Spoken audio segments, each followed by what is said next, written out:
Hello everybody, welcome back to our Reset Info channel. In today's video, I'll show you how to enable or disable traffic sign linking on your Suzuki.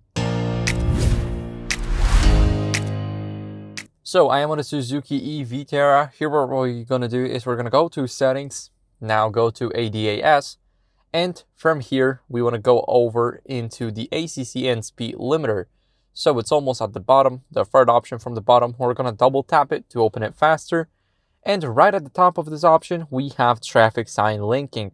So we can easily disable it by tapping on a switch to make it gray. Now it's disabled. And blue.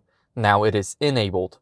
So that's how you guys can easily just change it. Thank you for watching. If you enjoyed this video, then make sure to leave a like, subscription, and a comment. And I'll see you in the next one. Bye.